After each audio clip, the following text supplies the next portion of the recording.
Hello दोस्तों, स्वागत है हमारे चैनल पर। आप सभी दोस्तों को जय श्री राम, जय हनुमान।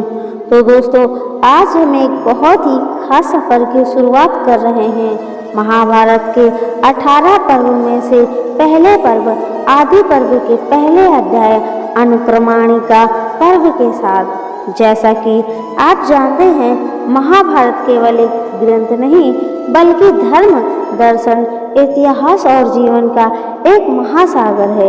यह हमें धर्म और अधर्म के बीच का मार्ग दिखाता है। आदि पर्व, जैसा कि नाम से ही पता चलता है, आरंभ का पर्व है। इसी पर्व में हमें सृष्टि के आरंभ, महर्षि व्यास के जीवन और महाभारत की पूरी कथा का संक्षिप्त परिचय मिलता है। अनुक्रमणिका पर्व में हम उन सभी पर्वों और उप पर्वों की सूची देखते हैं जो आगे आने वाले हैं। हम पहले श्लोक से शुरुआत करेंगे, जहां महर्षि व्यास ब्रह्मा जी को नमन करते हैं और उनसे महाभारत कहने का अनुरोध करते हैं। ये श्लोक हमें दैवीय शक्ति और आत्मिक उन्नति की ओर ले जाते हैं। तो चलिए मेरे साथ इस ज्ञानवर्धक यात्रा पर चलें। अगर आप इस यात्रा का हिस्सा बनना चाहते हैं तो चैनल को सब्सक्राइब करें और वीडियो को लाइक कर दें। तो चलिए दोस्तों, वीडियो को शुरू करते हैं। बद्रिकाश्रम निवासी प्रसिद्ध ऋषि श्री नारायण तथा श्री नर, उनकी लीला प्रकट करने वाली भगवती सरस्वती और उसके वक्ता महर्षि वेदव्यास को नमस्कार कर आसुरी शक्तियों का नाश करके अंतःकरण पर देवी शक्तियों पर विजय प्राप्त करने वाले जय महाभारत एवं अन्य इतिहास पुराण आदि का पाठ करना चाहिए। ओम कार स्वरूप भगवान वासुदेव को नमस्कार है। ओम कार स्वरूप भगवान पितामह को नमस्कार है। ओम कार स्वरूप प्रजापतियों को नमस्कार है। ओम कार स्वरूप श्री कृष्ण देवप्राण को नमस्कार है। ओम कार स्वरूप सर्व विघ्नायक विनायकों को नमस्कार है। एक समय की बात है, नेमी सराय में कुलपति महर्षि शौनक के 12 वर्ष तक चालू रहने वाले सत्र में जब उत्तम एवं कठोर ब्रह्मश्रीगण अवकाश के समय सुखपूर्वक बैठे थे, सूतकाल को आनंदित करने वाले लोमहर्षण पुत्र उग्रश्वा सोती स्वयं कौतूहलवश उन ब्रह्म ऋषियों के समीप बड़े विनीत भाव से आए। वे पुराणों के विद्वान और कथावाचक थे। उस समय नेमी सराय वासियों के आश्रम में पधारे हुए उन उग्रश्वा जी को उनसे चित्र विचित्र कथाएं सुनने के लिए सब तप ऋषियों ने वहीं घेर लिया। उग्रश्वा जी ने पहले हाथ जोड़कर उन सभी मुनियों का अभिवादन किया और आप लोगों की तपस्या सुखपूर्वक बढ़ रही है ना, इस प्रकार कुशल प्रश्न किया। उन सप्त पुरुषों ने भी उग्रश्वा जी का भली भांति स्वागत सत्कार किया। इसके उपरांत जब वह सभी तपस्वी अपने अपने आसन पर विराजमान हो गए, तब लोमहर्षण पुत्र उग्रश्वा जी ने उनके बताए हुए आसन को विनयपूर्वक ग्रहण किया। तत्पश्चात ये देखकर कि उग्रश्वा जी थकावट से रहित होकर आराम में बैठे हुए हैं, किसी महर्षि ने बातचीत का प्रसंग उपस्थित करते हुए यह प्रश्न पूछा, कमल नयन सूत कुमार, आपका शुभागमन कहाँ से हो रहा है? अब तक आपने कहाँ आनंद पूर्वक समय बिताया? मेरे इस प्रश्न का उत्तर दीजिए। उग्रश्वा जी का एक कुशल वक्ता थे। इस प्रकार प्रश्न किए जाने पर वह शुद्ध अंतःकरण वाले मुनियों की उस विशाल सभा में ऋषियों तथा राजाओं से संबंधित रखने वाली उत्तम एवं यथार्थ कथा कहने लगे। उग्र शिवाजी ने कहा, महर्षियों, चक्रवर्ती सम्राट महात्मा राजश्री परीक्षित नंदन जनमेजय के सर्पयज्ञ में उन्हीं के पास वैशंपायन ने श्री कृष्ण द्वैपायन व्यास जी के द्वारा निर्मित परम पुण्यमयी चित्र विचित्र अर्थ से युक्त महाभारत की जो विविध कथाएं विधि पूर्वक कही हैं, उन्हें मैं सुनकर आ रहा हूँ। मैं बहुत से तीर्थों एवं धामों की यात्रा करते हुए ब्राह्मणों के द्वारा सेवित उस परम पुण्यमय समांत पंचक क्षेत्र कुरुक्षेत्र देश में गया, जहाँ पहले कौरव पांडव एवं अन्य सब राजाओं का युद्ध हुआ था। वहीं से आप लोगों के दर्शन की इच्छा लेकर मैं यहाँ आपके पास आया हूँ। मेरी ये मान्यता है कि आप सभी दीर्घायु एवं ब्रह्मस्वरूप हैं। ब्राह्मणों, इस यज्ञ में सम्मिलित आप सभी महात्मा बड़े भाग्यशाली तथा सूर्य और अग्नि के समान तेजस्वी हैं। इस समय आप सभी स्नान, संध्या, वंदन, जप और अग्निहोत्र आदि करके शुद्ध हो अपने अपने आसन पर स्वस्थ स्वचित से विराजमान हैं। आज्ञा कीजिए, मैं आप लोगों को क्या सुनाऊं? क्या मैं आप लोगों को धर्म और अर्थ के गूढ़ रहस्य से युक्त अंतःकरण को शुद्ध करने वाली विभिन्न विभिन्न पुराणों की कथा सुनाऊं, अथवा उदार चरित्र महानुभव ऋषियों एवं सम्राटों के पवित्र इतिहास? ऋषियों ने कहा, उग्र शिवाजी, परम ऋषि श्री द्वैपायन ने जिस प्राचीन इतिहास रूप पुराण का वर्णन किया है और देवताओं तथा ऋषियों ने अपने अपने लोक में श्रवण करके जिसकी भूरी भूरी प्रशंसा की है, जो आख्यानों में सर्वश्रेष्ठ है, जिसका एक एक पद, वाक्य एवं पर्व विचित्र शब्द, विनाश और रणमय अर्थ से परिपूर्ण है, जिसमें आत्मा परमात्मा के सूक्ष्म स्वरूप का निर्णय एवं उनके अनुभव के लिए अनुकूल युक्तियां भरी हुई हैं, और जो संपूर्ण वेदों के तत्वानुकूल अर्थ से अलंकृत है। उस भारत इतिहास के परम पुण्यमयी ग्रंथ के गुप्त भावों को स्पष्ट करने वाली पदों वाक्यों की युक्ति से युक्त सब शास्त्रों के अभिप्राय के अनुकूल और उनसे समर्थित हो अद्भुत कर्म व्यास की संहिता है, उसे हम सुनना चाहते हैं। अवश्य ही वह चारों वेदों के अर्थों से भरी हुई तथा पुण्य स्वरूप है, पाप और भय को नाश करने वाली है। भगवान वेद व्यास जी आज्ञा से राजा जनमेजय के यज्ञ में प्रसिद्ध ऋषि वैशंपायन ने आनंद में भरकर भली भांति इसका निरूपण किया है।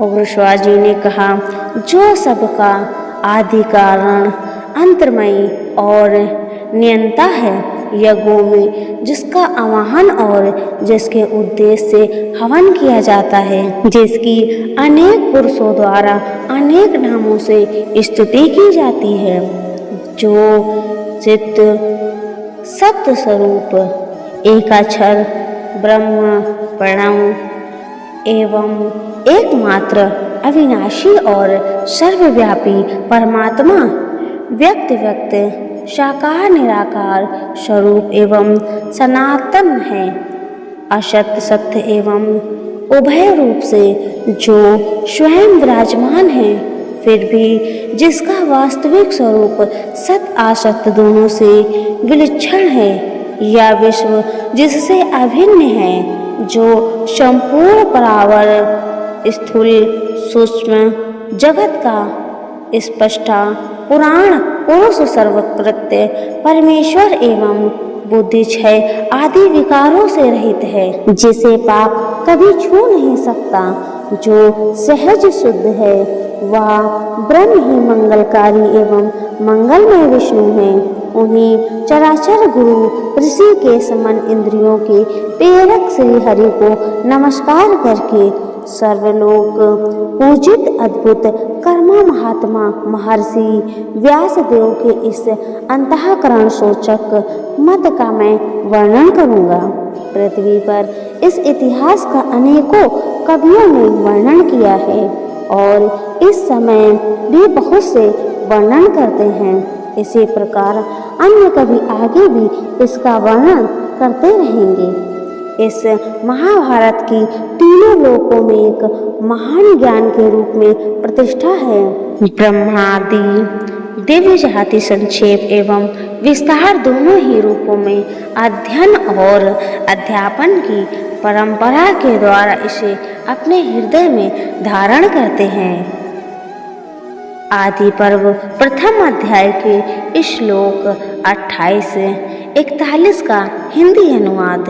यह शुभ ललित एवं मंगलमय शब्द विनाश से अलंकित है तथा वैदिक लौकिक या संस्कृत प्राकृत संकेतों से सुशोभित है।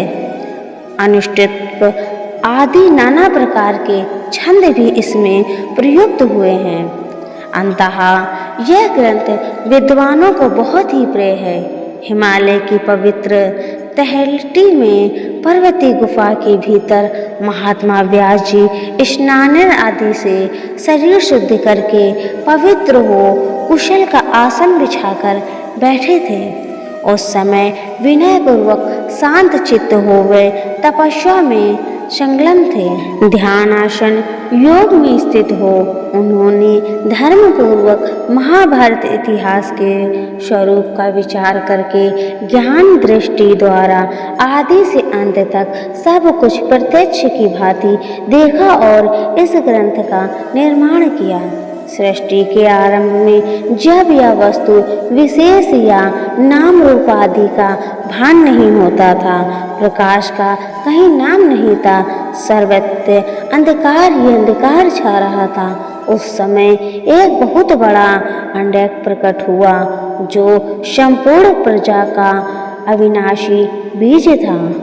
ब्रह्मकल्प के आदि में उसी महान एवं दिव्य अंडक को 4 प्रकार के प्राणी समुदाय का कारण कहा जाता है, जिसमें सत्य स्वरूप ज्योतिमय सनातन ब्रह्म अंतर्यामी रूप से प्रविष्ट हुआ है।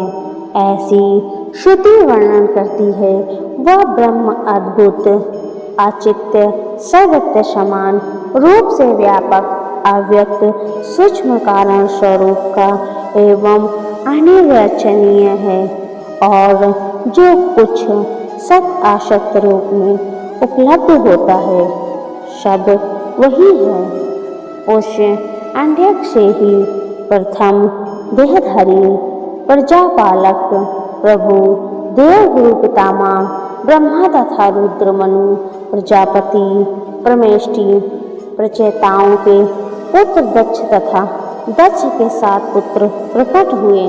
तत्पश्चात 21 प्रजापति मरीच आदि 7 ऋषि और 14 मनु पैदा हुए, जिसे मत्स्य कूर्म और अवतारों के रूप में सभी ऋषि मुनि जानते हैं। वे अप्रयत्मा विष्णु रूप पुरुष और उनकी विभूति रूप विश्वदेव अत्याद्य वसु एवं अश्विनी कुमार आदि भी क्रमांश प्रकट हुए हैं। तदंतर यज्ञ संध्या पिशाच गुहाक और पितर एवं तत्वज्ञानी सदाचार प्राण साधु शिरोमणि ब्राह्मणी गण प्रकट हुए। इसी प्रकार बहुत से राजर्षियों का प्रभु भाव हुआ है, जो सब के सब स्वयादि सद्गुणों से संपन्न थे। क्रमांश उसी ब्रह्मांड से जल धूल पृथ्वी वायु अंतरिक्ष और दिशाएं भी प्रकट हुई हैं। संवत ऋतु मास पक्ष दिन तथा रात्रि का प्रकट भी क्रमांश उसी से हुआ है। इसके सिवा और भी जो कुछ लोक में देखा या सुना जा सकता है वह सब उसी अंडक से उत्पन्न हुआ है।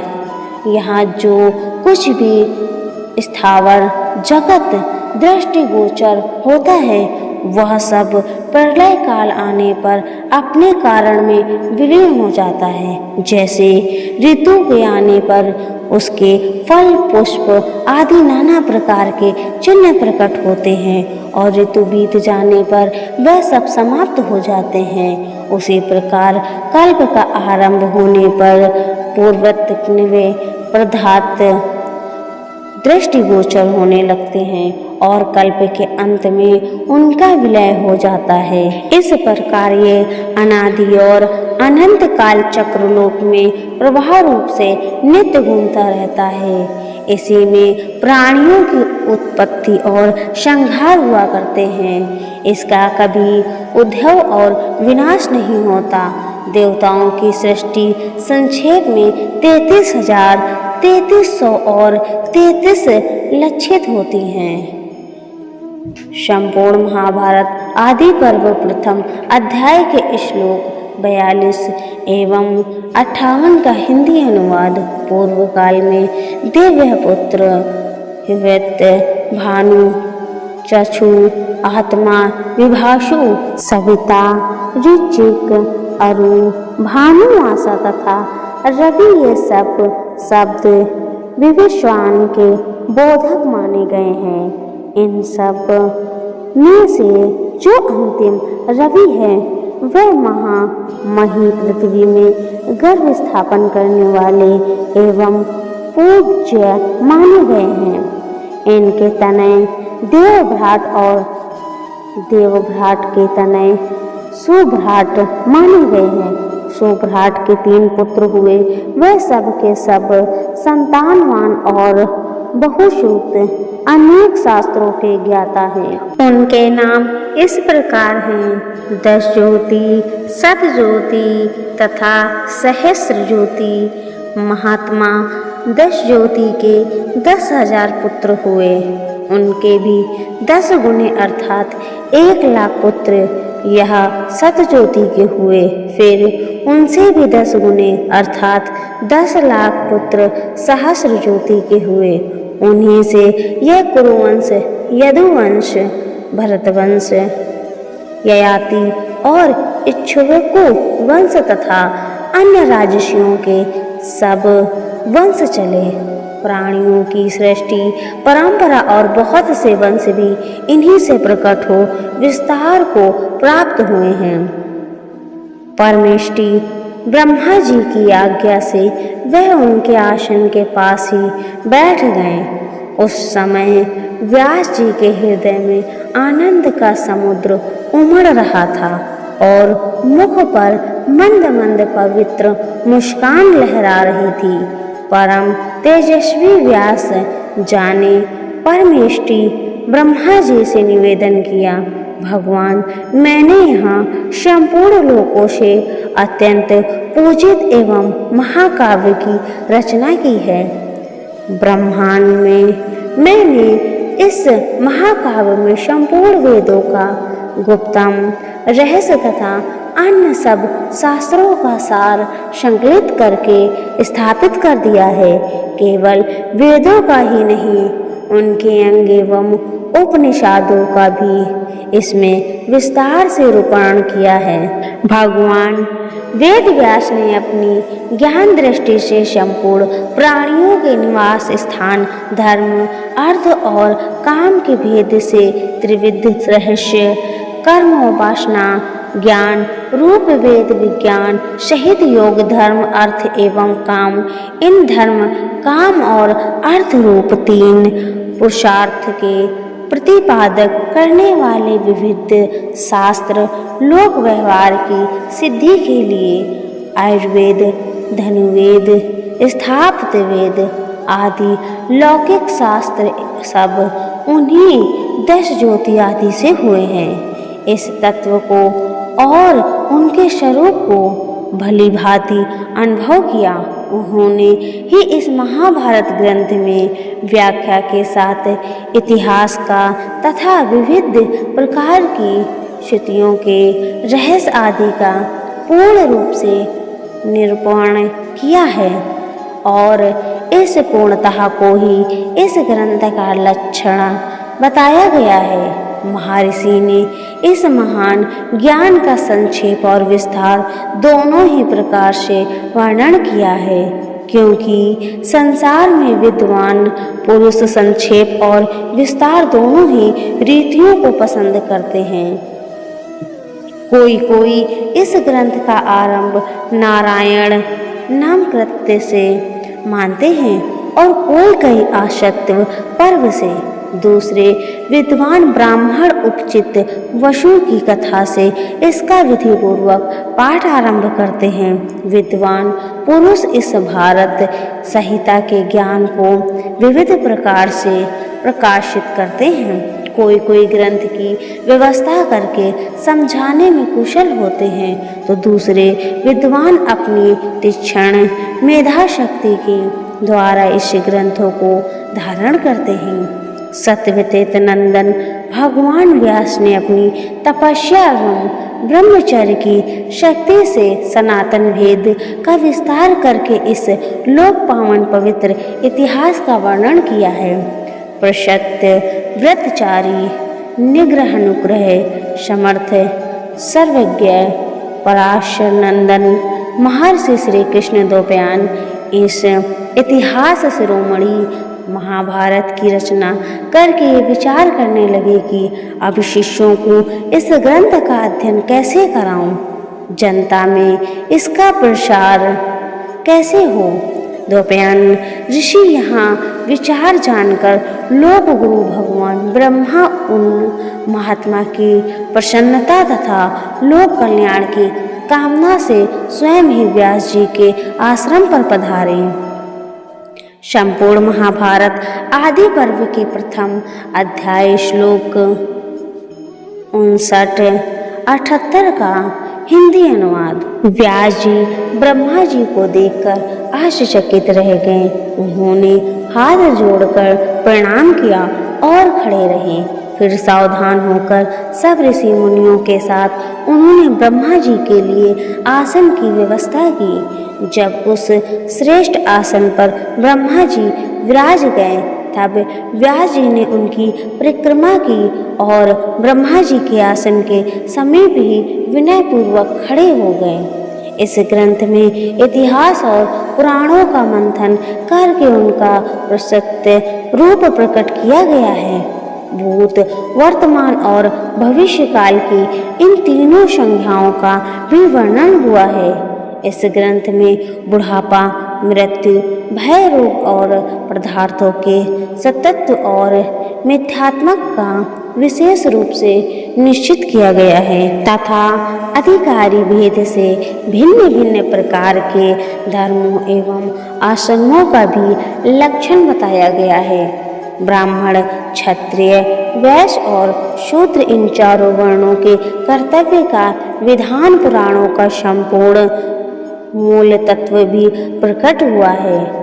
तपस्या एवं ब्रह्मचर्य के स्वरूप, अनुष्ठान एवं फलों का विवरण, पृथ्वी, चंद्रमा, सूर्य, ग्रह, नक्षत्र, तारा, सतयुग, त्रेता, द्वापर, कलयुग, इन सब के परिणाम और प्रमाण, श्रीवेद, युगवेद, सामवेद और इनके आध्यात्मिक अभिप्राय और अध्यात्म शास्त्र का इस ग्रंथ में विस्तार से वर्णन किया गया है। न्याय, शिक्षा, चिकित्सा, दान तथा पशुपात का भी इसमें विशद निपुण है। साथ ही ये भी बतलाया गया है कि देवता, मनुष्य आदि भिन्न भिन्न योनियों में जन्म का कारण क्या है। लोक पावन तीर्थ देशों, नदियों, पर्वतों, वनों और समुद्र का भी इसमें वर्णन किया गया है। देवनगर एवं दुर्गों के निर्माण का कौशल तथा युद्ध की निपुणता का भी वर्णन है। भिन्न भिन्न भाषाओं और जातियों की जो विशेषताएं हैं, लोक व्यवहार की सिद्धि के लिए जो कुछ आवश्यक है तथा और भी जितने लोकोपयोगी हैं, परंतु मुझे इस बात की चिंता है कि पृथ्वी में इस ग्रंथ को लिख सके ऐसा कोई नहीं है।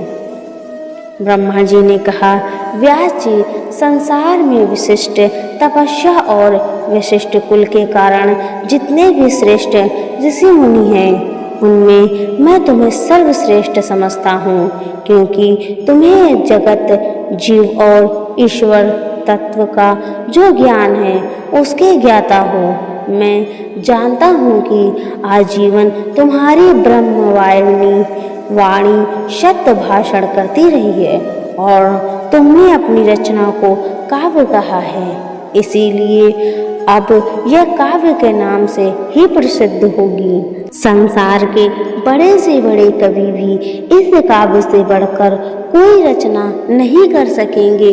ठीक वैसे ही जैसे ब्रह्मचर्य, वानप्रस्थ और संन्यास तीनों आश्रम अपनी विशेषताओं द्वारा गृहस्थ आश्रम से आगे नहीं बढ़ सकते, मुनिवर अपने काव्य को लिखवाने के लिए तुम गणेश जी का स्मरण करो। उग्र शिवाजी कहते हैं, महात्माओं, ब्रह्मा जी व्यास जी से इस प्रकार शंभ भाषण करके अपने धाम ब्रह्मलोक में चले गए। निष्पाप सौनक तदंतर सत्यवती नंदन व्यास जी ने भगवान गणेश का स्मरण किया और स्मरण करते ही भक्तवांछ कल्पतरु विघ्नेश्वर श्री गणेश जी महाराज वहां आए, जहां व्यास जी विद्यमान थे।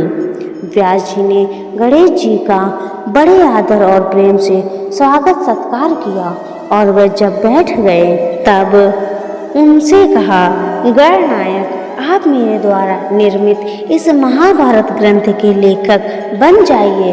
मैं बोलकर लिखाता जाऊंगा। मैंने मन ही मन इसकी रचना कर ली है। यह सुनकर विघ्नराज श्री गणेश जी ने कहा, व्यास जी, यदि लिखते समय क्षण भर के लिए भी मेरी लेखनी न रुके तो मैं इस ग्रंथ का लेखक बन सकता हूँ। व्यास जी ने भी गणेश जी से कहा, बिना समझे किसी भी प्रसंग में एक अक्षर भी न लिखिएगा। गणेश जी ने ओम कहकर स्वीकार किया और लेखक बन गए। तब व्यास जी भी कौतूहलवश ग्रंथ में गांठ लगाने लगे। वह ऐसे ऐसे श्लोक बोलते जिनका अर्थ बाहर से दूसरा मालूम पड़ता और भीतर कुछ और होता। इसके संबंध में प्रतिज्ञा पूर्वक श्री कृष्ण द्वैपायन मुनि ने ये बात कही है। इस ग्रंथ में 8800 श्लोक ऐसे हैं जिनका अर्थ मैं समझता हूँ, सुखदेव समझते हैं और संजय समझते हैं या नहीं, इसमें संदेह है। मुनिवर, वह कूट श्लोक इतने गुथे हुए और गंभीर रथक हैं कि आज भी उनका रहस्य भेदन नहीं किया जा सकता, क्योंकि उनका अर्थ भी गूढ़ और शब्द भी योगवृत्ति और रूढ़वृत्ति और आदि रचना वैचित्र के कारण गंभीर है। स्वयं सर्वज्ञ गणेश जी भी उन श्लोकों का विचार करते समय क्षण भर के लिए ठहर जाते थे। इतने समय में व्यास जी और बहुत से श्लोकों की रचना कर लेते थे। संसारी जीव अज्ञानांधकार से अंधे होकर झटपटा रहे हैं। यह महाभारत ज्ञानजन की शलाका लगाकर उनकी आँख खोल देता है। वह शलाका क्या है? धर्म, अर्थ, काम और मोक्ष रूप पुरुषार्थ का संक्षेप और विस्तार से वर्णन। यह न केवल अज्ञान की रतौंधी दूर करता, प्रत्युत सूर्य के समान उदित होकर मनुष्यों की आँख के सामने का संपूर्ण अंधकार ही नष्ट कर देता है। यह भारत पुराण पूर्ण चंद्रमा के सामने है, जिससे सूतियों की चांदनी छिटकती है और मनुष्यों की बुद्धि रूपी कुमुदिनी सदा के लिए खिल जाती है। यह भारत इतिहास से एक ज्वलयमान दीपक है। यह मोह अंधकार मिटाकर लोगों के अंतःकरण रूपी संपूर्ण अंतरंग ग्रह को भली भांति ज्ञान लोक से प्रकाशित कर देता है। महाभारत वृक्ष का बीज है, संग्रंथ्या और जड़ है। पोलोम एवं आस्तिक पर्व, सभा पर्व इसके स्कंद का विस्तार है और सभा तथा आर्या पर्व पक्षियों के रहने योग्य कोटर है। अणियो पर्व इस वृक्ष का ग्रंथ स्थल है। विराट और उद्योग पर्व इसका सार भाग है। भीष्म पर्व इसकी बड़ी शाखा है और द्रोण पर्व इसके पत्ते हैं। कर्ण पर्व इसके श्वेत पुष्प हैं और शैल पर्व सुगंध स्त्री पर्व और ऐशिक पर्व इसकी छाया है तथा शांति पर्व इसका महान फल है। अश्वमेधिक पर्व इसका अमृतमय रस है और आश्रम वार्षिक पर्व आश्रम लेकर बैठने का स्थान। मौसल पर्व श्रुति रूपा ऊंची ऊंची शास्त्रों का अंतिम भाग है तथा सदाचार एवं विद्या से संपन्न दिव्य जाति इसका सेवन करते हैं। संसार में जितने भी श्रेष्ठ कवि होंगे उनके काव्य के लिए ये मूल्य आश्रय होगा। जैसे मेघ संपूर्ण प्राणियों के लिए जीवन दाता है, वैसे ही यह अक्षय भारत वृक्ष है। उग्र स्वाजी कहते हैं ये भारत एक वृक्ष है। इसके स्वास्थु पवित्र रस एवं अविनाशी पुष्प तथा फल है। धर्म और मोक्षों में देवता भी इस वृक्ष से अलग नहीं कर सकते। अब मैं उन्हीं का वर्णन करूंगा। पहले की बात है, शक्तिशाली धर्मात्मा श्री कृष्ण द्वैपायन व्यास ने अपने माता सत्यवती और परम ज्ञानी गंगा पुत्र भीष्म पितामह की आज्ञा से विचित्र वीर की पत्नी अंबिका आदि के गर्भ से 3 अग्नियों के समान तेजस्वी 3 कुरुवंशी पुत्र उत्पन्न किए, जिनके नाम हैं धृतराष्ट्र, पांडु और विदुर। इस महाभारत ग्रंथ में व्यास जी ने कुरुवंश के विस्तार, गंधारी की धर्मशीलता, विदुर की उत्तम प्रज्ञा और कुंती देवी के धैर्य का भली भांति वर्णन किया है। महर्षि भगवान व्यास ने इसमें वासुदेव नंदन श्री कृष्ण के महात्म्य, पांडवों की सत्यपरायणता तथा धृतराष्ट्र, दुष्टपुत्र, दुर्योधन आदि के दुर्व्यवहारों का स्पष्ट उल्लेख किया है। पुण्य कर्मा मानवों के उपाख्यानों सहित 1,00,000 श्लोकों के इस उत्तर ग्रंथ को आज्ञा भारत महाभारत जानना चाहिए। तदंतर व्यास जी ने उपाख्यान भाग को छोड़कर 24,000 श्लोकों की भारत संहिता बनाई, जिसे विद्वान पुरुष भारत कहते हैं। इसके पश्चात महर्षि ने पुनः पर्व सहित ग्रंथ में वर्णित वृत्तांतों की अनुक्रमणिका सूची का एक संक्षिप्त अध्ययन बनाया, जिसमें केवल 150 श्लोक हैं। व्यास जी ने सबसे पहले अपने पुत्र सुखदेव जी को इस महाभारत ग्रंथ का अध्ययन कराया। तदंतर उन्होंने दूसरे सुयोग अधिकारी एवं अनुगत शिष्यों को इसका उपदेश दिया। तत्पश्चात भगवान व्यास ने 60 लाख श्लोकों की एक दूसरी संहिता बनाई। इसके 30 लाख श्लोक देवलोक में समादूत हो रहे हैं। पितृलोक में 15 लाख तथा गंधर्व लोक में 14 लाख श्लोकों का पाठ होता है। इस मनुष्य लोक में 1 लाख श्लोकों का आज्ञा भारत महाभारत प्रतिष्ठित है। देवर्षि नारद ने देवताओं को और आदित्य देवल ने पितरों को इसका श्रवण कराया है।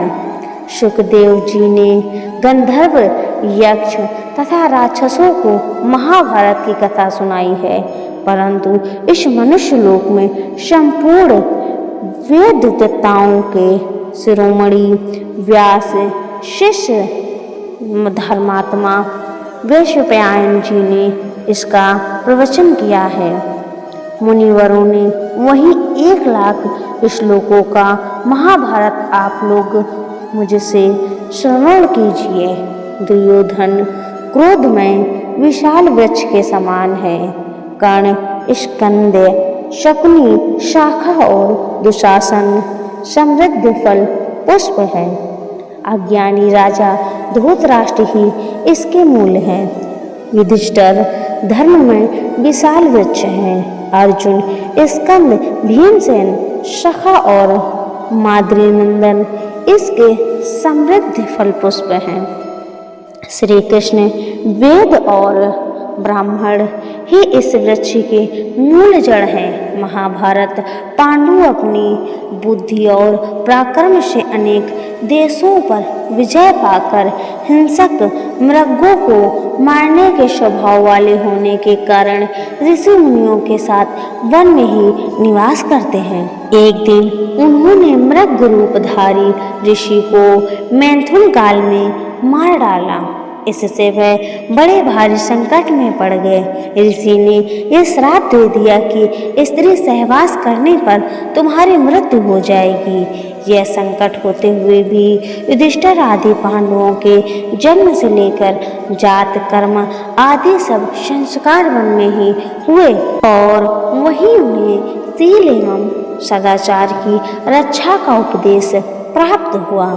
सर्वव्यापी श्राप होने पर भी संतान होने का कारण ये था कि कुल धर्म की रक्षा के लिए दुर्वासा द्वारा प्राप्त हुए विद्या का आश्रय लेने के कारण पांडवों की दोनों माताओं कुंती और माद्री के समीप क्रमांश धर्म वायु इंद्र तथा दोनों अश्विन कुमार इन देवताओं का आगमन संभव हो सका। पति प्रिया कुंती ने पति से सबके धर्म रहस्य की बातें सुनकर पुत्र पाने की इच्छा से मंत्र जाप पूर्वक स्तुति द्वारा धर्म वायु और इंद्र देवता का आवाहन किया।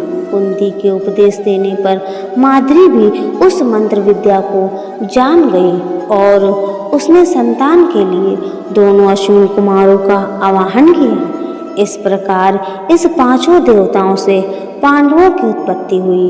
पांचों पांडव अपनी दोनों माताओं द्वारा ही पाले पोसे गए। वे दोनों में और माताओं के परम पुण्य आश्रमों में ही तपस्वी लोगों के साथ दिनों दिन बढ़ने लगे। पांडवों की मृत्यु होने के पश्चात बड़े बड़े ऋषि मुनि स्वयं ही पांडवों को लेकर धृतराष्ट्र एवं उनके पुत्रों के पास आए। उस समय पांडव नन्हे नन्हे शिशु के रूप में बड़े ही सुंदर लगते थे। वे सिर पर जटा धारण किए ब्रह्मचारी के वेश में थे। ऋषियों ने वहां जाकर धृतराष्ट्र एवं उनके पुत्रों से कहा, ये तुम्हारे पुत्र भाई शिष्य और सुदेह हैं। ये सभी महाराज पांडु के ही पुत्र हैं। इतना कहकर वे मुनि वहां से अंतर्ध्याय हो गए। ऋषियों द्वारा लाए हुए उन पांडवों को देखकर सभी कौरव और नगरवासी शिष्य तथा वर्णाश्रमी हर्ष से भरकर अत्यंत कोलाहल करने लगे। कोई कहते ये पांडु के पुत्र नहीं हैं, दूसरे कहते आजी ये उन्हीं के हैं। कुछ लोग कहते जब पांडु को मरे इतने दिन हो गए तब ये उनके पुत्र कैसे हो सकते हैं। फिर सब लोग कहने लगे हम तो सर्वथा इनका स्वागत करते हैं। हमारे लिए बड़े सौभाग्य की बात है कि आज हम महाराज पांडु की संतान को अपनी आंखों से देख रहे हैं। फिर तो सब ओर से स्वागत बोलने वाले की ही बातें सुनाई देने लगी। दर्शकों का वह तुमुल शब्द बंद होने पर संपूर्ण दिशाओं को प्रतिध्वनित करती हुई अदृश्य भूतों देवताओं की यह सम्मिलित आवाज आकाशवाणी गूंज उठी। ये पांडव ही हैं। जिस समय पांडवों ने नगर में प्रवेश किया उसी समय फूलों की वर्षा होने लगी। सब ओर सुगंध छा गई तथा शंख और दंडभियों के मांगलिक शब्द सुनाई देने लगे। यह एक अद्भुत चमत्कारी सी बात हुई। सभी नागरिक पांडवों के प्रेम में आनंद से भर गए। ऊंचे स्वर से अभिनंदन ध्वनि करने लगे। उनका वह महान शब्द स्वर्गलोक तक गूंज उठा जो पांडवों की कीर्ति बढ़ाने वाला था। वे संपूर्ण वेद एवं विविध शास्त्रों का अध्ययन करके वही निवास करने लगे। सभी उनका आदर करते थे और उन्हें किसी से भय नहीं था। राष्ट्र की संपूर्ण प्रजा के शौचाचार्य भीष्मसेन की धोती, अर्जुन के विक्रम तथा नकुल सहदेव की गुरु सुश्वा क्षमाशीलता और विनय से बहुत ही प्रसन्न होती थी। सब लोग पांडवों के स्वयं गुण से संतोष का अनुभव करते थे। तदनंतर कुछ काल के पश्चात राजाओं के समुदाय में अर्जुन ने अत्यंत दुष्कर पराक्रम करके स्वयं ही पति चुनने वाली द्रुपद कन्या कृष्णा को प्राप्त किया। तभी से वे इस लोक में संपूर्ण धनुधारियों के पूजनीय आदरणीय हो गए और समरांगण में प्रचंड मात्रण की भांति प्रतापी अर्जुन की ओर किसी के लिए आंख उठाकर देखना भी कठिन हो गया। उन्होंने पृथक महान संघ बनाकर आए हुए सब राजाओं को जीत कर महाराज युधिष्ठिर के राजसू नामक महायज्ञ को संपन्न कराया। भगवान श्री कृष्ण की सुंदर नीति और भीमसेन तथा अर्जुन की शक्ति से बल के घमंड में चूर रहने वाले जरासंध और चेदीराज शिशुपाल को मरवाकर धर्मराज युधिष्ठिर ने महायज्ञ राजसूय यज्ञ का संपादन किया। वह यज्ञ सभी उत्तम गुणों से संपन्न था। उसमें प्रचुर अन्न और पर्याप्त दक्षिणा का वितरण किया गया था। उस समय इधर उधर विभिन्न देशों तथा निपतियों के यहाँ से मणि, स्वर्ण, रत्न, गाय, हाथी, घोड़े, धन संपत्ति, विचित्र वस्त्र, तंबू, कनात, पर्दे, उत्तम कंबल, श्रेष्ठ मृग चर्म तथा रंगू नामक मृग के बालों से बने हुए कोमल बिछौने आदि जो उपहार की बहुमूल्य वस्तुएं आती वे दुर्योधन के हाथ में दी जाती उसी की देख रेख में रखी जाती थी। उस समय पांडवों की वह बढ़ी चढ़ी समृद्धि संपत्ति देखकर दुर्योधन के मन में ईर्ष्याजनित महान रोष एवं दुख का उदय हुआ। उस अवसर पर मायादान ने पांडवों को एक सभा भवन में भेंट में दिया जिसकी रूपरेख विमान के समान थी। वह भवन उसके शिल्प कौशल का एक अच्छा नमूना था। उसे देखकर दुर्योधन को और अधिक संताप हुआ। उसी सभा भवन में जब संभ्रम जल में स्थल में जल का भ्रम होने के कारण दुर्योधन के पांव फिसलने से लगे, तब भगवान श्री कृष्ण के सामने ही भीमसेन ने उसे गवार सा सिद्ध करते हुए उसकी हंसी उड़ाई थी। दुर्योधन नाना प्रकार के भोग तथा भांति भांति के रत्नों का उपयोग करते रहने पर भी दिनों दिन दुबला रहने लगा। उसका रंग फीका पड़ गया उसकी सूचना कर्मचारियों ने महाराज धृतराष्ट्र को दी। धृतराष्ट्र अपने उस पुत्र के प्रति अधिक आसक्त थे, अतः उसकी इच्छा जानकर उन्होंने उसे पांडवों के साथ जुआ खेलने की आज्ञा दे दी। जब भगवान श्री कृष्ण ने यह समाचार सुना तो तब उन्हें धृतराष्ट्र पर बड़ा क्रोध आया। यद्यपि उनके मन में कलह की संभावना के कारण कुछ विशेष प्रसन्नता नहीं हुई, यद्यपि उन्होंने मौन रहकर इन विवादों का अनुमोदन ही किया और भिन्न भिन्न प्रकार के भयंकर अन्याय दूत आदि को देखकर भी उनकी अपेक्षा कर दी। इस अनुमोदन या अपेक्षा का कारण यह था कि वे धर्मनाशक दुष्ट राजाओं का संहार चाहते थे। अंततः उन्हें विश्वास था कि इस विग्रह जनित महान युद्ध में विदुर, भीष्म, द्रोणाचार्य तथा कृपाचार्य की अवहेलना करके सभी दुष्ट क्षत्रिय एक दूसरे को अपनी क्रोधाग्नि में भस्म कर डालेंगे। जब युद्ध में पांडवों की जीत होती गई तब यह अत्यंत अप्रिय समाचार सुनकर तथा दुर्योधन, कर्ण और शकुनी के दुराग्रहपूर्ण निश्चित विचार जानकर धृतराष्ट्र बहुत देर तक चिंता में पड़े रहे। फिर उन्होंने संजय से कहा, संजय, मेरी सब बातें सुन लो। फिर यह युद्ध या विनाश के लिए तुम मुझे दोष दे सकोगे। तुम विद्वान, मेधावी, बुद्धिमान और पंडित के लिए भी आदरणीय हो। इस युद्ध में मेरी सहमति बिल्कुल नहीं थी और यह जो हमारे कुल का विनाश हो गया है इससे मुझे तनिक भी प्रसन्नता नहीं हुई है। मेरे लिए अपने पुत्रों और पांडवों में कोई भेद नहीं था, किंतु क्या करूं, मेरे पुत्र क्रोध के वशीभूत हो मुझ पर ही दोषारोपण करते थे और मेरी बात नहीं मानते थे।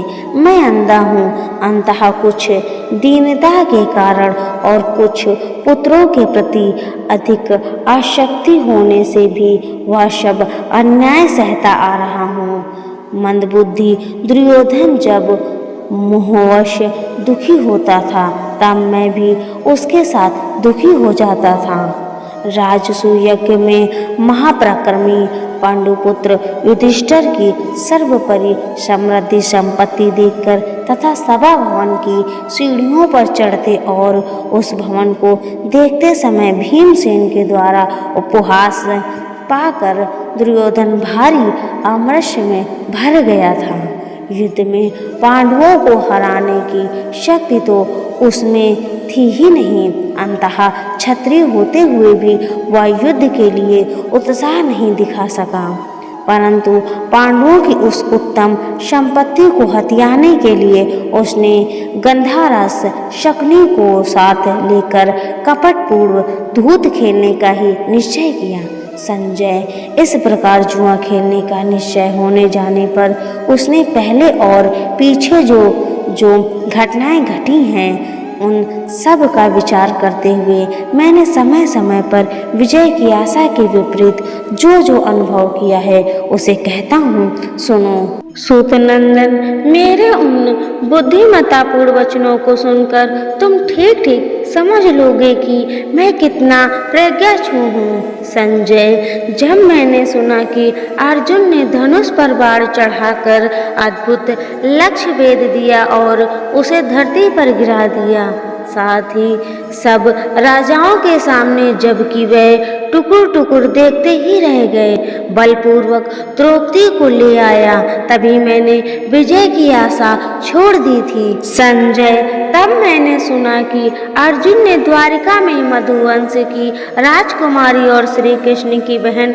सुभद्रा का बलपूर्वक हरण कर लिया और श्री कृष्ण एवं बलराम इस घटना का विरोध न कर दहेज लेकर इंद्रप्रस्थ में आए, तभी समझ लिया था कि मेरी विजय नहीं हो सकती। जब मैंने सुना कि खांडव दाह के समय देवराज इंद्र तो वर्षा करके आग बुझाना चाहते थे और अर्जुन ने उसे अपने दिव्य बाणों से रोक दिया तथा अग्निदेव को तृप्त किया।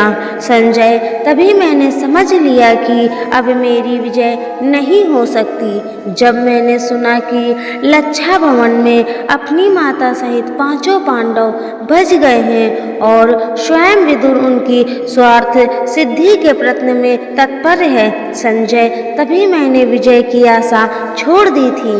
जब मैंने सुना कि रंगभूमि में लक्ष्य भेद करके अर्जुन ने द्रौपदी प्राप्त कर ली है और पंचाल वीर तथा पांडव वीर परस्पर समृद्ध हो गए हैं, संजय, उसी समय मैंने विजय की आशा छोड़ दी। जब मैंने सुना कि मगध राज शिरोमणि क्षत्रिय जाति के जज्बल्यमान रत्न जरासंध को भीमसेन ने उसकी राजधानी में जाकर बिना अस्त्र शस्त्र हाथों से ही चीर दिया, संजय, मेरी जीत की आशा तो तभी टूट गई थी जब मैंने सुना कि दिग्विजय के समय पांडवों ने बलपूर्वक बड़े बड़े भूमिपतियों को अपने अधीन कर लिया और महायज्ञ राजसू संपन्न कर दिया, संजय, तभी मैंने समझ लिया कि मेरी विजय की कोई आशा नहीं है। संजय, जब मैंने सुना कि दुखिता द्रौपदी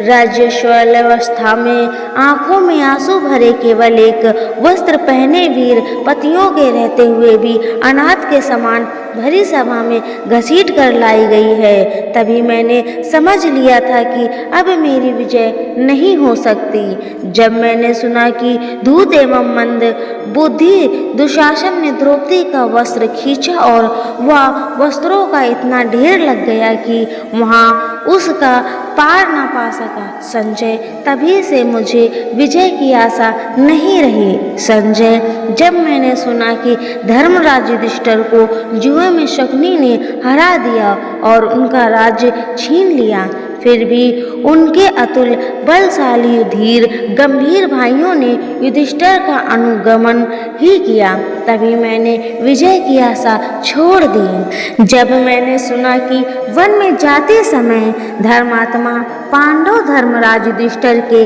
प्रेमवश दुख पा रहे थे और अपने हृदय के भाव प्रकाशित करने के लिए विविध प्रकार की चेष्टाएं कर रहे थे, संजय, तभी मेरी विजय की आशा नष्ट हो गई। जब मैंने सुना कि हजारों स्नातक वनवासी युधिष्ठिर के साथ रह रहे हैं और वह तथा दूसरे महात्मा एवं ब्राह्मण उनसे भिक्षा प्राप्त कर रहे हैं, संजय, तभी मैं विजय के संबंध में निराश हो गया। संजय, जब मैंने सुना कि किरात वेशधारी देवदेव त्रिलोचन महादेव को युद्ध में संतुष्ट करके अर्जुन ने पशुपात नामक महान अस्त्र प्राप्त कर लिया है, तभी मेरी आशा निराशा में परिणत हो गई थी। जब मैंने सुना कि वनवास में भी कुंती पुत्रों के पास पुरातन महर्षिणीगण पधारते और उनसे मिलते हैं, उनके साथ उठते बैठते और निवास करते हैं तथा सेवक संबंधियों सहित पांडवों के प्रति उनका मैत्री भाव हो गया है, संजय, तभी से मुझे अपने पक्ष की विजय का विश्वास नहीं रह गया था। जब मैंने सुना कि सत्संग धनंजय अर्जुन स्वर्ग में गए हुए हैं और वहां साक्षात इंद्र से दिव्य अस्त्र शस्त्र की विधि पूर्वक शिक्षा प्राप्त कर रहे हैं और वहां उनके पौरुष एवं ब्रह्मचर्य आदि की प्रशंसा हो रही है, संजय, तभी से मेरी युद्ध में विजय की आशा जाती रही। जब से मैंने सुना कि वरदान के प्रभाव से घमंड के नशे में चूर कालकेय तथा कोलोम नाम के असुरों को, जिन्हें बड़े बड़े देवताओं भी नहीं जीत सकते थे, अर्जुन ने बात की बात पे पराजित कर दिया, तभी से संजय मैंने विजय की आशा कभी नहीं की। मैंने जब सुना कि शत्रुओं का संहार करने वाले किरीटी अर्जुन असुरों का वध करने के लिए गए थे और इंद्रलोक से अपना काम पूरा करके लौट आए हैं संजय, तभी मैंने समझ लिया अब मेरी जीत की कोई आशा नहीं। जब मैंने सुना कि पांडु नंदन युधिष्ठिर महर्षि लोमश जी के साथ तीर्थ यात्रा कर रहे हैं और लोमश जी के मुख से ही उन्होंने ये भी सुना कि स्वर्ग में अर्जुन को अभिष्ट वस्तु दिव्यास्त्र की प्राप्ति हो गई है संजय, तभी से मैंने विजय की आशा ही छोड़ दी। जब मैंने सुना कि भीमसेन तथा दूसरे भाई उस देश में जाकर जहां मनुष्यों की गति नहीं है कुबेर के साथ मेल मिलाप कर आए संजय, तभी मैंने विजय की आशा छोड़ दी थी। जब मैंने सुना कि कर्ण की बुद्धि पर विश्वास करके चलने वाले मेरे पुत्र घोष यात्रा के निमित्त गए और गंधर्वों के हाथ बंदी बन गए और अर्जुन ने उन्हें उनके हाथ से छुड़ाया संजय, तभी से मैंने विजय की आशा छोड़ दी। सूत संजय, जब मैंने सुना कि यमराज यक्ष का रूप धारण कर के युधिष्ठिर से मिले और युधिष्ठिर ने उनके द्वारा किए गए गूढ़ प्रश्नों के ठीक ठीक समाधान कर दिया, तभी विजय के संबंध में मेरी आशा टूट गई। संजय, विराट की राजधानी में गुप्त रूप से द्रौपदी के साथ पांचों पांडव निवास कर रहे थे, परंतु मेरे पुत्र और उसके सहायक इस बात का पता नहीं लगा सके। जब मैंने ये बात सुनी मुझे यह निश्चय हो गया कि मेरी विजय संभव नहीं है। संजय, जब मैंने सुना कि भीमसेन ने द्रौपदी के प्रति किए हुए अपराध का बदला लेने के लिए कीचकों के सर्वश्रेष्ठ वीर को उसके 100 भाइयों सहित युद्ध में मार डाला था, तभी से मुझे विजय की बिल्कुल आशा नहीं रह गई थी। संजय, जब मैंने सुना कि विराट की राजधानी में रहते समय महात्मा धनंजय ने एकमात्र रथ की सहायता से हमारे सभी श्रेष्ठ महारथियों को जो गौहरण के लिए पूर्ण तैयारी के साथ वहां गए थे मार भगाया, तभी से मुझे विजय की आशा नहीं रही। जिस दिन मैंने ये बात सुनी कि मत्स्यराज विराट ने अपनी प्रिय एवं सम्मानित पुत्री उत्तरा को अर्जुन के हाथ अर्पित कर दिया, परंतु अर्जुन ने अपने लिए नहीं अपने पुत्र के लिए उसे स्वीकार किया संजय, उसी दिन मैं विजय की आशा नहीं करता। संजय, युधिष्ठिर जुए में पराजित हैं, निर्धन हैं, घर से निकाले हुए हैं और अपने सगे संबंधियों से बिछड़े हुए हैं। फिर भी जब मैंने सुना कि उनके पास 7 अक्षौणी सेना एकत्र हो चुकी हैं, तभी विजय के लिए मेरे मन में जो आशा थी उस पर पानी फिर गया। यह संपूर्ण पृथ्वी जिनके एक डग में ही आ गई बताई जाती है, वह लक्ष्मीपति भगवान श्री कृष्ण पूरे हृदय से पांडवों की कार्य सिद्धि के लिए तत्पर हैं। जब ये बात मैंने सुनी संजय, तभी से मुझे विजय की आशा नहीं रही। जब देव ऋषि नारद के मुख से मैंने ये बात सुनी कि श्री कृष्ण और अर्जुन साक्षात नर और नारायण हैं और इन्हें मैंने ब्रह्मलोक में भली भांति देखा है, तभी से मैंने विजय की आशा छोड़ दी। संजय, जब मैंने सुना कि स्वयं भगवान श्री कृष्ण लोक कल्याण के लिए शांति की इच्छा से आए हुए हैं और कौरव पांडवों में शांति संधि करवाना चाहते हैं, परंतु वह अपने प्रयास में असफल लौट गए, तभी से मुझे विजय की आशा नहीं रही। संजय, जब मैंने सुना कि कर्ण और दुर्योधन दोनों ने यह सलाह की है कि श्री कृष्ण को कैद कर लिया जाए और श्री कृष्ण ने अपने आप को अनेक रूपों में विराट या अखिल विश्व के रूप में दिखा दिया, तभी से मैंने विजय आशा त्याग दी थी। जब मैंने सुना यहाँ से श्री कृष्ण के लौटते समय अकेली कुंती उनके रथ के सामने आकर खड़ी हो गई और अपने हृदय की आरती वेदना प्रकट करने लगी। जब श्री कृष्ण ने उसे भली भांति संतावना दी संजय, तभी से मैंने मैंने विजय की आशा छोड़ दी। संजय, जब मैंने सुना कि श्री कृष्ण पांडवों के मंत्री हैं और शांतनुनंदन भीष्म तथा भरद्वाज द्रोणाचार्य उन्हें आशीर्वाद दे रहे हैं, तब मुझे विजय प्राप्ति की किंचित भी आशा नहीं रही। जब कर्ण ने भीष्म से ये बात कही दी थी कि जब तक तुम युद्ध करते रहोगे तब तक मैं पांडवों से नहीं लड़ूंगा, इतना ही नहीं वह सेना को छोड़कर हट गया। संजय, तभी से मेरे मन में विजय के लिए कुछ भी आशा नहीं रह गई। संजय, जब मैंने सुना कि भगवान श्री कृष्ण वीरवर अर्जुन और अतुल्य शक्तिशाली गांडीव धनुष, ये तीनों भयंकर प्रभावशाली शक्तियां इकट्ठी हो गई हैं, तभी मैंने विजय की आशा छोड़ दी। संजय, जब मैंने सुना कि रथ के पिछले भाग में स्थित मोहग्रस्त अर्जुन अत्यंत दुखी हो रहे थे और श्री कृष्ण ने अपने शरीर में उन्हें सब लोगों का दर्शन करा दिया, तभी मेरे मन से विजय की सारी आशा समाप्त हो गई। जब मैंने सुना कि शत्रुघाती भीष्म रणांगण में प्रतिदिन 10,000 हाथियों का संहार कर रहे हैं, परंतु पांडवों का कोई प्रसिद्ध योद्धा नहीं मारा जा रहा है। संजय, तभी मैंने विजय की आशा छोड़ दी।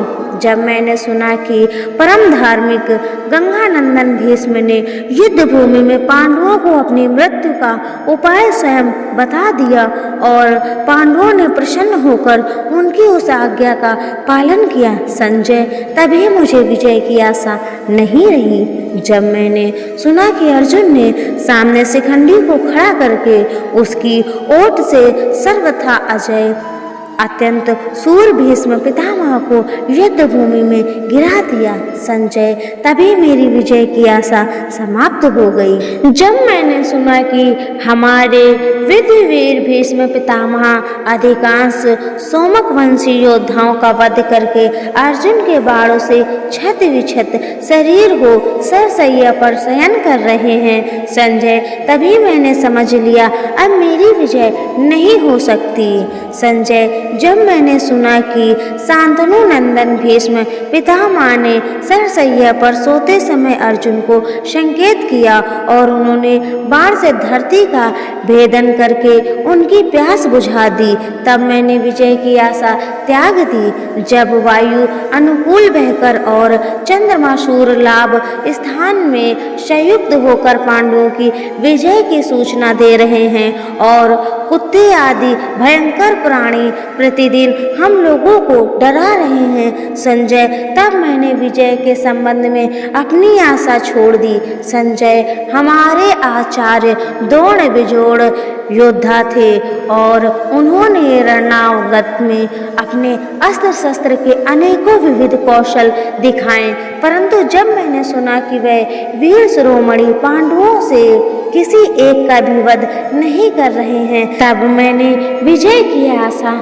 त्याग दी। संजय, मेरी विजय की आशा तो तभी नहीं रही जब मैंने सुना कि मेरे जो महारथी वीर सतप योद्धा अर्जुन के वध के लिए मोर्चे पर डटे हुए थे, उन्हें अकेले ही अर्जुन ने मौत के घाट उतार दिया। संजय, स्वयं भरद्वाज द्रोणाचार्य अपने हाथ में शस्त्र उठाकर उस चक्रव्यूह की रक्षा कर रहे थे जिसको कोई दूसरा तोड़ नहीं सकता था, परंतु सुभद्रा नंदन वीर अभिमन्यु अकेला ही छिन्न भिन्न करके उसमें घुस गया।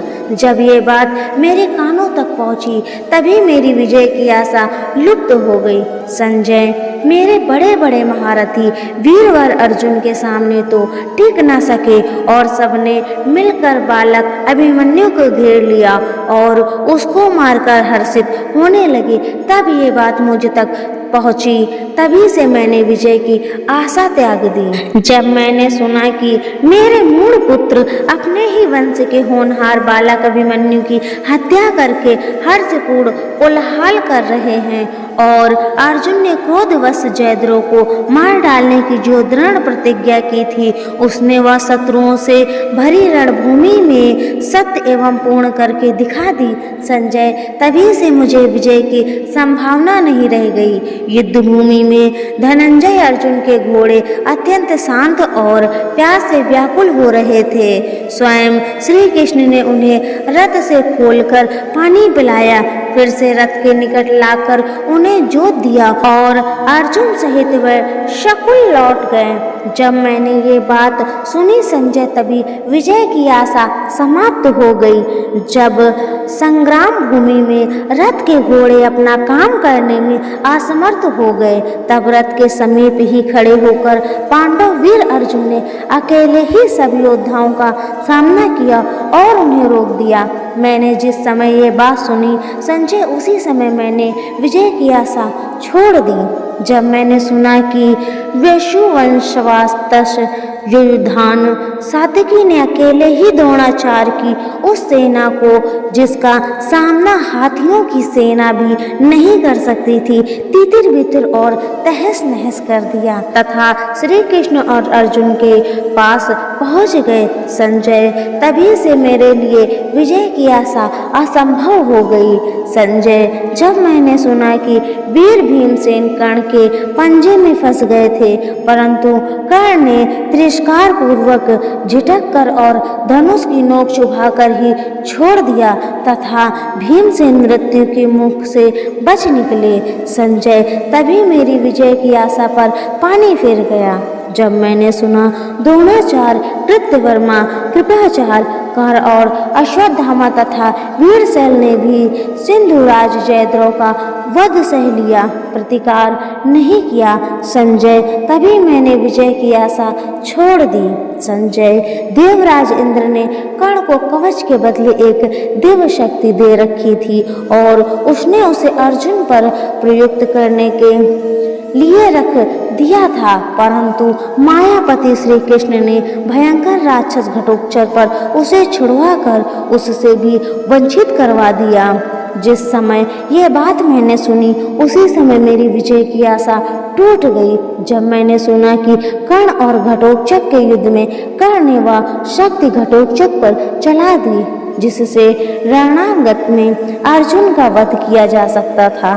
संजय, जब मैंने विजय की आशा छोड़ दी संजय, जब मैंने सुना कि आचार्य द्रोणपुत्र की मृत्यु के शोक से शस्त्रादि छोड़कर आमरण अनशन करने के निश्चय से अकेले रथ के पास बैठे थे और दुष्टधूम्न ने धर्म युद्ध की मर्यादा का उल्लंघन करके उन्हें मार डाला, तभी मैंने विजय की आशा छोड़ दी थी। जब मैंने सुना कि अश्वत्थामा जैसे वीर के साथ बड़े बड़े वीरों के सामने ही माद्री नंदन नकुल अकेले ही अच्छी तरह युद्ध कर रहे हैं संजय, तभी मुझे जीत की आशा न रही। जब द्रोणाचार्य की हत्या के अनंतर अश्वत्थामा ने दिव्य नारायणास्त्र का प्रयोग किया, परंतु उससे यह पांडवों का अंत नहीं कर सका संजय, तभी मेरी विजय की आशा समाप्त हो गई। जब मैंने सुना कि रणभूमि में भीमसेन ने अपने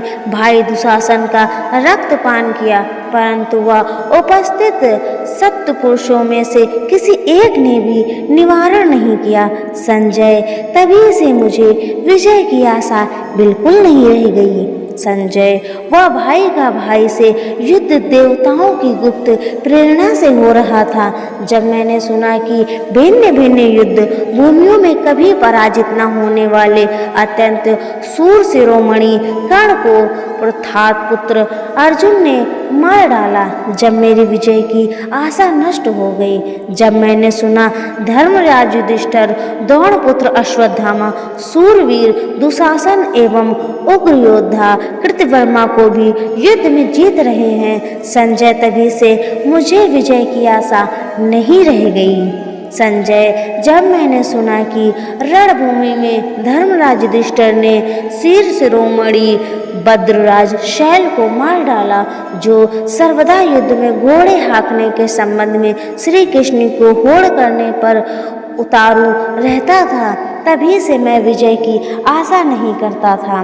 जब मैंने सुना कि कलहकारी धूत के मूल कारण केवल छल कपट के बल से बलि पापी शकुनी को पांडुनंदन सहदेव ने रणभूमि में यमराज के हवाले कर दिया, संजय, तभी मेरी विजय की आशा समाप्त हो गई। जब दुर्योधन का रथ छिन्न भिन्न हो गया, शक्ति क्षीण हो गई और वह थक गया, तब वह सरोवर पर जाकर वहां का जल स्तंभित करके उसमें अकेला ही सो गया। संजय, जब मैंने यह संवाद सुना तब मेरी विजय की आशा भी चली गई। जब मैंने सुना कि उसी सरोवर के तट पर श्री कृष्ण के साथ पांडव जाकर खड़े हैं और मेरे पुत्र को असहाय दुर्वश कहकर नीचा दिखा रहे हैं, तभी संजय, मैंने विजय की आशा सर्वथा त्याग दी। संजय, जब मैंने सुना कि गदा युद्ध में मेरा पुत्र बड़ी निपुणता से पैतरे बदल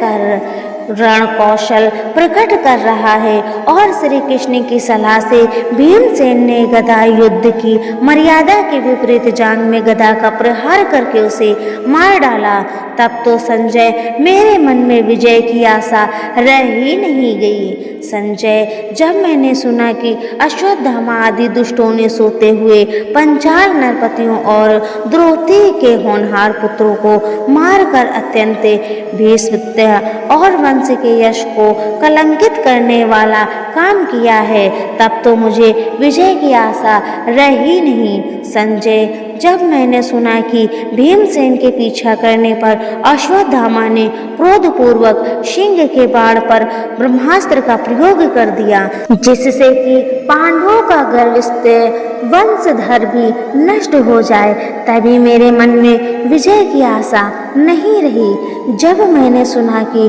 अश्वत्थामा के द्वारा प्रयुक्त ब्रह्मशिर अस्त्र को अर्जुन ने स्वस्ति स्वस्ति कहकर अपने अस्त्र से शांत कर दिया और अश्वत्थामा को अपना मणिरत्न भी देना पड़ा, संजय, उसी समय मुझे जीत की आशा नहीं रही। जब मैंने सुना कि अश्वत्थामा अपने महान अस्त्रों का प्रयोग करके उत्तरा का गर्भ गिराने की चेष्टा कर रहा है तथा द्वैपायन व्यास और स्वयं भगवान श्री कृष्ण ने पराशर विचार करके उसे श्रापों से अभिशप्त कर दिया, तभी मेरे विजय की आशा सदा के लिए समाप्त हो गई।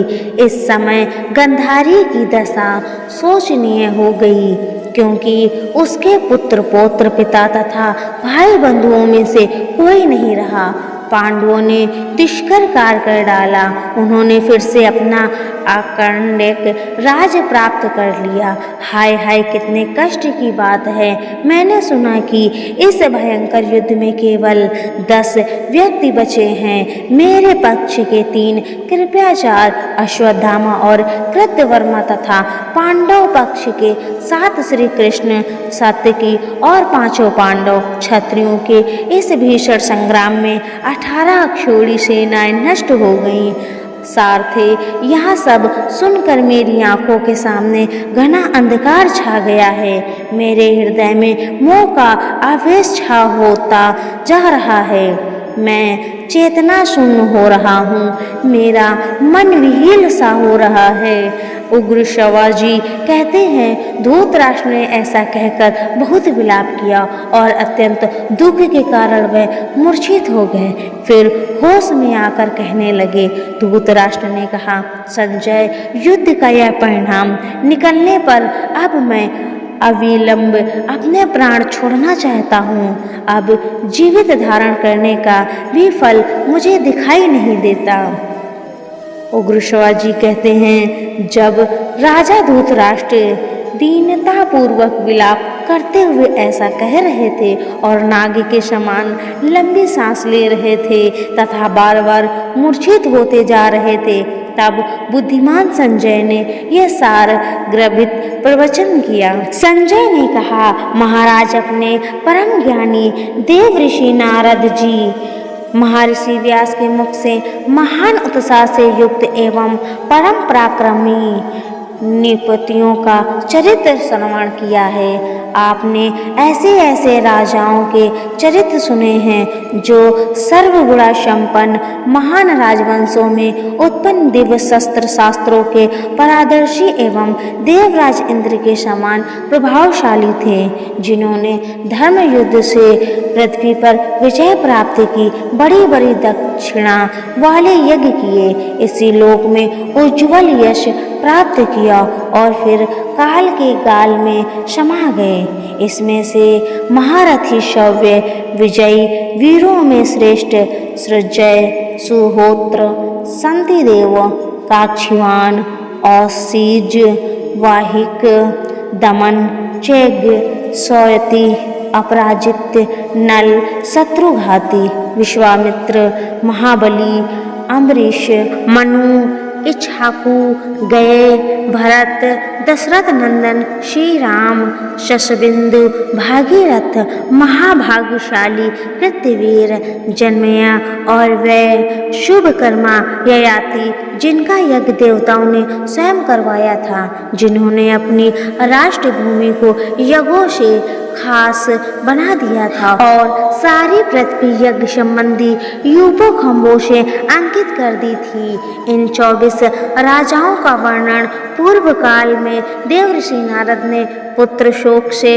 अत्यंत सतत महाराज शैल्य का दुख दूर करने के लिए किया था। महाराज पिछले युग में इन राजाओं के अतिरिक्त दूसरे और बहुत से महारथी, महात्मा, शौरवीर आदि सद्गुणों से संपन्न परम पराक्रमी राजा हो गए हैं, जैसे पुरु, कुरु, यदु, सूर, महातेजस्वी, विश्वगंधे, आरूढ़, युवनश, कुकृच्छ, पराक्रमी रघु, विजय, वितिहोत्र, अंग, भव, श्वेत, बुध, गुरु, उशीनर, शतरथ, कंक, दूलिहदुह, द्रुम, दंबोधव, पर, वेन, शगर, शकृति, नीमि, अजय, पशु, पुंडु, शुभु, निशाप, देवहद, देवहद्य,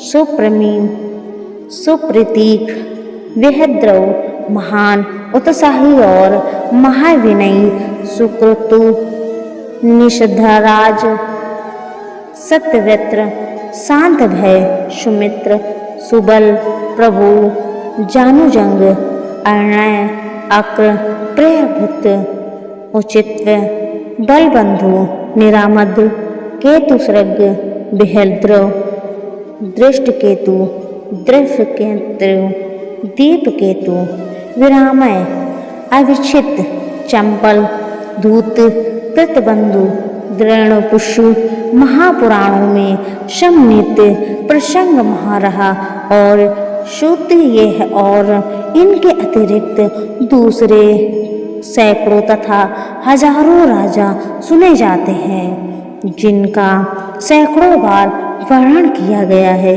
और इनके सिवा दूसरे भी जिनकी संख्या पदों में कही गई है, बड़े बुद्धिमान और शक्तिशाली थे महाराज, किंतु वे अपने विपुल भोग वैभव को छोड़कर वैसे ही मर गए जैसे आपके पुत्रों की मृत्यु हुई है, जिनके दिव्य कर्म, पराक्रम, त्याग, महात्मा, आसिकता, सत्य, पवित्रता, दया और सरलता आदि सद्गुणों का वर्णन बड़े बड़े विद्वान एवं श्रेष्ठतम कवि प्राचीन ग्रंथों में तथा लोक में भी करते रहते हैं। वह समस्त संपत्ति और सद्गुणों से संपन्न महापुरुष भी मृत्यु को प्राप्त हो गए। आपके पुत्र दुर्योधन आदि तो दुरात्मा, क्रोध से जले भुने लोभी एवं अत्यंत दुराचारी थे। उनकी मृत्यु पर आपको शोक नहीं करना चाहिए। आपने गुरुजनों से सत्य शास्त्रों का श्रवण किया है। आपकी धरा शक्ति तीव्र है।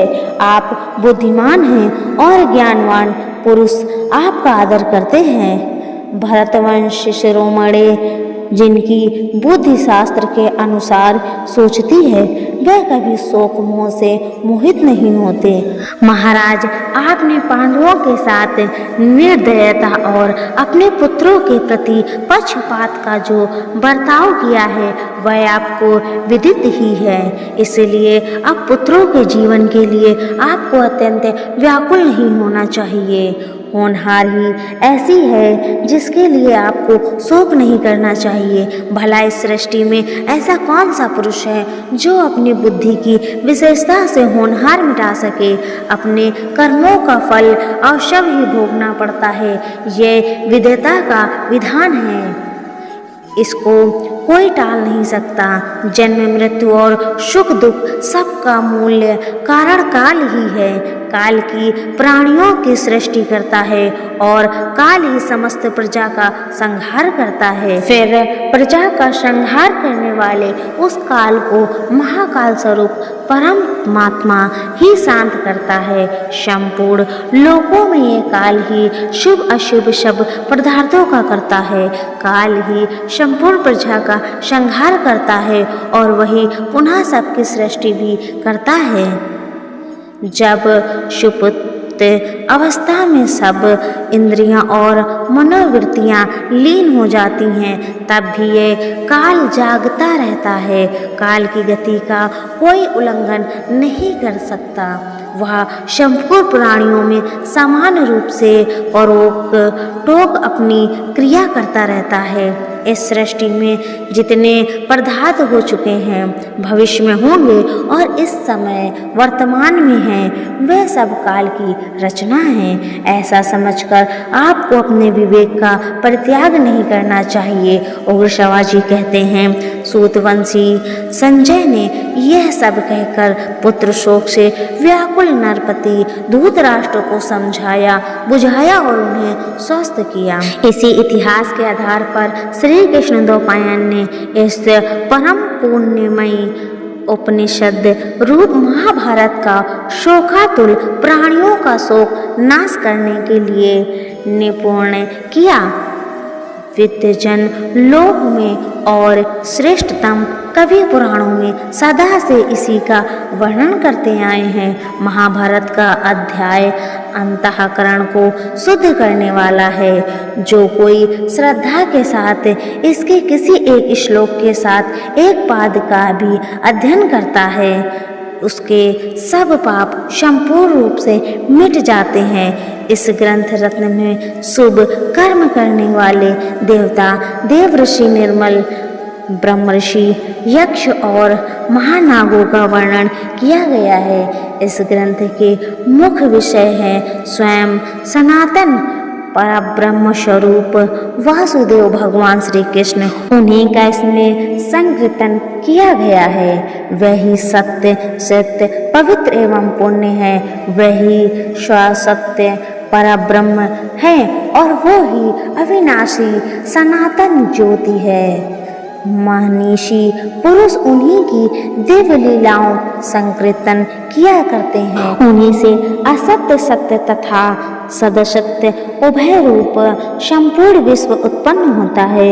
उन्हीं से संसति, प्रजा, प्रवृत्ति, कर्तव्य, कर्म, जन्म, मृत्यु तथा पुनः जन्म होते हैं। इस महाभारत में जीवात्मा का स्वरूप भी बतलाया गया है एवं जो सत्य, रज, तम इन तीनों गुणों के कार्य रूप 5 महाभूत हैं उनका तथा जो अव्यक्त प्रकृति आदि के मूल कारण परब्रह्म है, परमात्मा है, उनका भी भली भांति निरूपण किया गया है। जो इस अनुक्रमणिका अध्याय का कुछ अंश भी प्राप्त से अथवा अध्याय में जपता है वह दिन अथवा रात्रि के समय संचित संपूर्ण पाप राशि से तत्काल मुक्त हो जाता है। यह अध्याय महाभारत का मूल शरीर है। यह सत्य एवं अमृत है। जैसे दही में नवीत, मनुष्यों में ब्राह्मण, देवों में उपनिषद, औषधियों में अमृत, सरोवरों में समुद्र और चौपाइयों में गाय सबसे श्रेष्ठ है। वैसे ही उन्हीं के समान इतिहासों में ये महाभारत भी है, जो श्राद्ध में भोजन करने वाले ब्राह्मणों को अंत में इस अध्याय का 1/4 भाग अथवा श्लोक का एक चरण भी सुनाता है। उसको पितरों को अक्षय अन्नपान की प्राप्ति होती है। इतिहास और पुराणों की सहायता से ही वेदों के अर्थ का विस्तार एवं समर्थन करना चाहिए एवं जो पुराणों से अनभिज्ञ है उनसे वेद डरते रहते हैं कि कहीं यह मुझ पर इस वेद का दूसरों को श्रवण कराते हैं उन्हें मनोवांछित अर्थ की प्राप्ति होती है। एवं महत्ता भार अथवा गंभीरता की विशेषता से ही इसको महाभारत कहते हैं। जो इस ग्रंथ के निर्वाचन को जान लेता है वह सब पापों से छूट जाता है। तपस्या निर्मल है, शास्त्रों का अध्ययन भी निर्मल है, वर्णाश्रम के अनुसार स्वाभाविक वेदोक्त विधि भी निर्मल है और कष्टपूर्वक उपार्जन किया हुआ धन भी निर्मल है, किंतु वही सब विपरीत भाव से किए जाने पर पापमय है, अर्थात दूसरे के अनिष्ट के लिए किया हुआ तप शास्त्र ध्यान और वेदोक्त हो जाता है। तात्पर्य यह किसी इस ग्रंथ रत्न में भाव शुद्धि पर विशेष जोर दिया गया है, इसीलिए महाभारत ग्रंथ का अध्ययन करते समय भी भाव शुद्ध रखना चाहिए। तो दोस्तों, आज हमने आदि पर्व के अनुक्रमणिका पर्व को समझा। अब अगले वीडियो में हम आदि पर्व के दूसरे उपपर्व पर्व संग्रह पर्व का आरंभ करेंगे। कृपया हमारे चैनल को सब्सक्राइब करें और बेल आइकन दबाना न भूलें ताकि आपको हमारा अगला वीडियो तुरंत मिले। यहाँ था हमारा आज का अध्याय। महाभारत की ये कहानी आगे और भी रोचक होने वाली है। हमारे दूसरे अध्याय में हम जानेंगे कि आगे क्या हुआ, तो बने रहिए हमारे साथ। अनुक्रमणिका पर्व यहीं समाप्त होता है। अब समय है दूसरे अध्याय का, जहां से महाभारत की वास्तविक कहानी शुरू होगी। अगले भाग में मिलते हैं दोस्तों। तब तक के लिए आप सभी दोस्तों को जय सिया राम, जय हनुमान।